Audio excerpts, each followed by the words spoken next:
Om Swastiastu. Halo semuanya, perkenalkan nama saya Niputu Mira Amanda Dewi, saya dari kelas 12 MIPA 5, nomor absen 33. Di sini saya akan melakukan uji hipotesis terhadap suatu permasalahan. Namun sebelum itu, penting untuk kita ketahui terlebih dahulu apa itu uji hipotesis. Jadi, hipotesis adalah dugaan penyelidikan di dalam matematika, sedangkan uji hipotesis adalah penyelidikan tentang dugaan tersebut benar atau salah. Baik, mari kita langsung ke kasus dan pembahasannya. Baik, di sini saya sudah memiliki sebuah kasus atau permasalahan. Jadi permasalahannya adalah manajer bank provinsi menyatakan bahwa rata-rata waktu setiap teller melayani nasabah tidak lebih dari 3 menit. Pernyataan manajer bank provinsi tersebut ingin dibuktikan dengan memilih 36 nasabah secara acak. Kemudian diperoleh informasi bahwa rata-rata lama waktu pelayanan teller itu 3,4 menit. Ini 3 menit. Dengan simpangan baku 0,8 menit. Benarkah pernyataan manajer bank provinsi tersebut? Lakukan pengujian hipotesis pada kasus berikut dengan tingkat signifikansi 1%.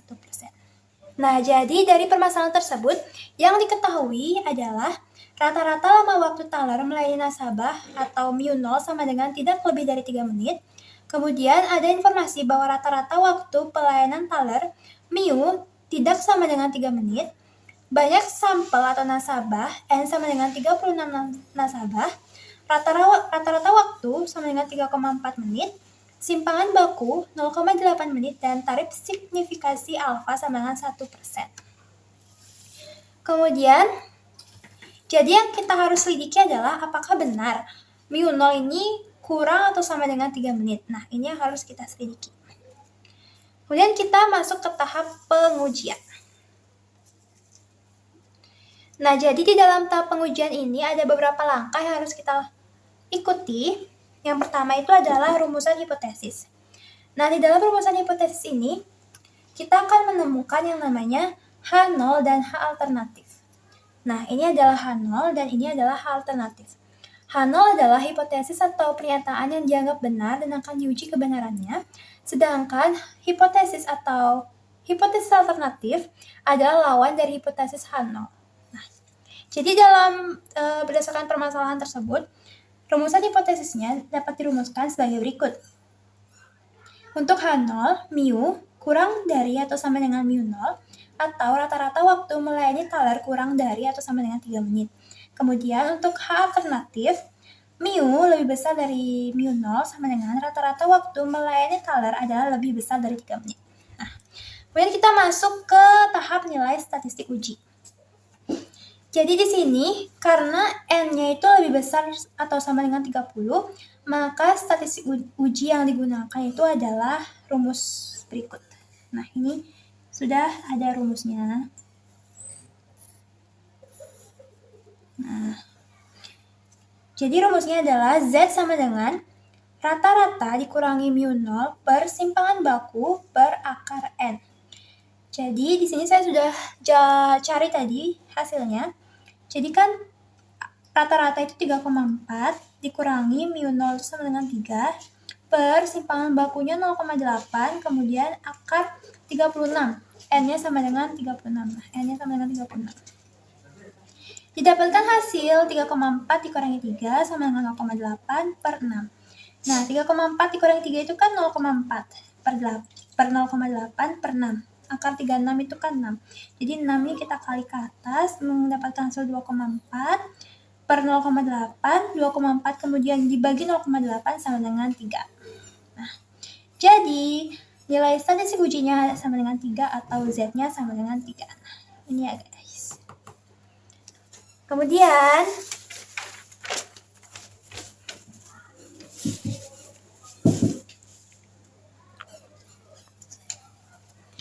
kemudian kita masuk pada tahap mencari tingkat signifikansi.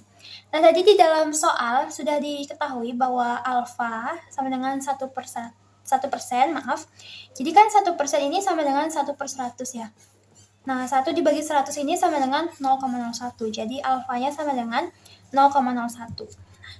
Kemudian kita masuk ke penentuan daerah kritis. Jadi daerah kritis ini disingkat dengan DK. Daerah kritis merupakan daerah penolakan H0.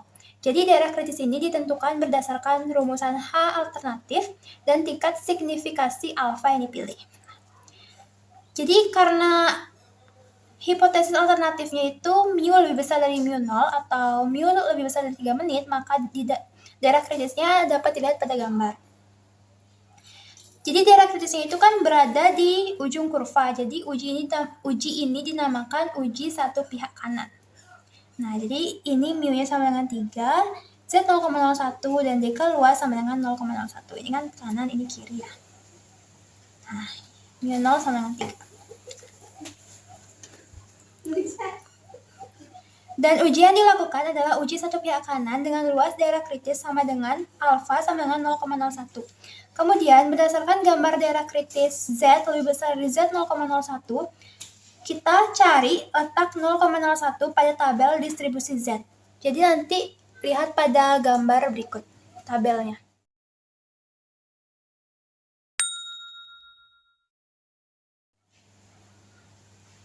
Jadi setelah kita temukan letak 0,01 itu di antara 0,0102 dengan 0,0099.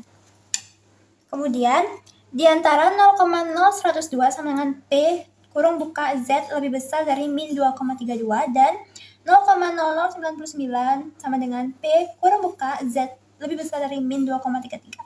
Nah, jadi ini itu didapatkan dari hasil penjumlahan 2,3 ditambah 0,02 ditambahkan min. Kemudian ini juga sama dari hasil dari penjumlahan min 2,33 dengan 0,03. Sehingga nilai Z 0,01 sama dengan min 2,32 dikurangi 2,33 per 2 sama dengan min 4,65 dibagi 2 sama dengan min 2,325. Dan diperoleh daerah kritis Z lebih besar min 2,325. Jadi kan Z itu kan sama dengan 3 ya. Jadi kan 3 itu lebih besar dari min 2,325. Kemudian